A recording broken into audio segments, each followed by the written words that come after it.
গোৱালপাৰাত STFৰ সহযোগত ন্যায় চলাই অভিযান সন্ত্ৰাসবাদী সংগঠন জয়ছ ই মহম্মদৰ লগত জড়িত সদস্যৰ সন্ধানত ন্যায় চলাই অভিযান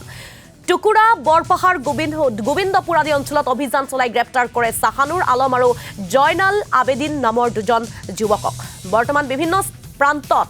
ন্যায় চলাই আছে অভিযান আমি পুনৰবাৰ জনাব বিচাৰিছো গোৱালপাৰাত STFৰ সহযোগত যেহেতু NI অভিযান চলাই গৈছে আৰু সন্ত্ৰাসবাদী সংগঠন জয়ছ ই মহম্মদৰ লগত জড়িত সদস্যৰ সন্ধানত ন্যায় অভিযান চলাই গৈছে ইতিমধ্যে উল্লেখ কৰিছো আমি টুকুৰা বৰপাহাৰ গোবিন্দপুৰ আদি অঞ্চলত অভিযান চলাই গ্ৰেপ্তাৰ কৰিছে সাহানুৰ আলম আৰু জয়নাল আবেদিন নামৰ দুজন যুৱকক আৰু বৰ্তমান বিভিন্ন প্ৰান্তত ন্যায় চলাই আছে অভিযান এই সন্দৰ্ভত আমাক অধিক তথ্য জনাব আমাৰ সাংবাদিক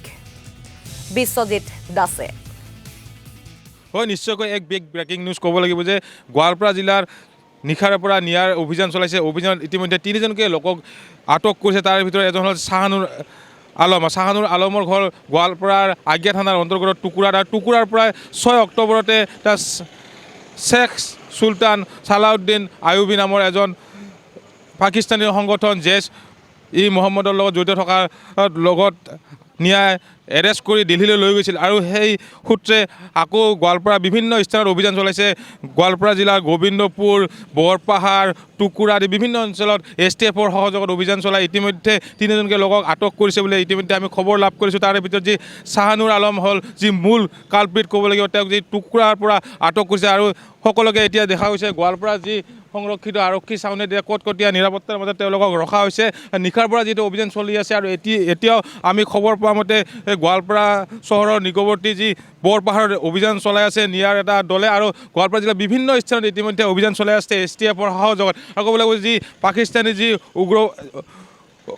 নিষিদ্ধ যি উগ্ৰপন্থী সংগঠন জেছ ই মহম্মদৰ লগত জড়িত থকাৰ সন্দেহতে তেওঁলোকক আটক কৰিছে আৰু টুকুৰাৰ পৰা যি 6 অক্টোবৰত যি এই শেখ সুলতান সালাউদ্দিন আয়ুবীক এৰেষ্ট কৰি যি দিল্লীলৈ লৈ গৈছিল আৰু এৰেষ্ট কৰি লৈ যোৱাৰ পিছতে দেখা হৈছে বিভিন্ন স্থানত যিহেতু ন্যায় অভিযান চলাই কালি নিশাৰ পৰা চলাইছে আৰু নিশাৰ পৰা চলাৰ পিছত তিনিজনকে লোকক আটক কৰি হেনে এতিয়া যি গোৱালপাৰা আৰক্ষী চাউনিৰ এতিয়া কটকটীয়া নিৰাপত্তাৰ মাজত দেখিছে ভিডিঅ' জানিছে সামগ্ৰিক দৃশ্য পৰিণামৰ দৰ্শকক দেখুৱাইছে ক'ব লাগিব যে এতিয়াও ন্যায়ৰ অভিযান চলি আছে বুলি ইতিমধ্যে আমি খবৰ লাভ কৰিছোঁ বৰপাহাৰৰ অঞ্চলত আৰু গোবিন্দপুৰ অঞ্চলত আৰু টুকুৰাৰ পৰা সাহানুৰ ইছলাম নামৰ যি এই যুৱকজনক আটক কৰিছে আৰু তেওঁৰ পৰা এতিয়া তেওঁক সোধপোছ কৰি আছে আৰু বহু ঠাইত অভিযান চলিব বুলি ইতিমধ্যে আমি খবৰ লাভ কৰিছোঁ আৰু বিভিন্ন স্থানত ইতিমধ্যে যিটো অভিযান চলি আছে আৰু বহুতো লোকক আটক কৰাৰ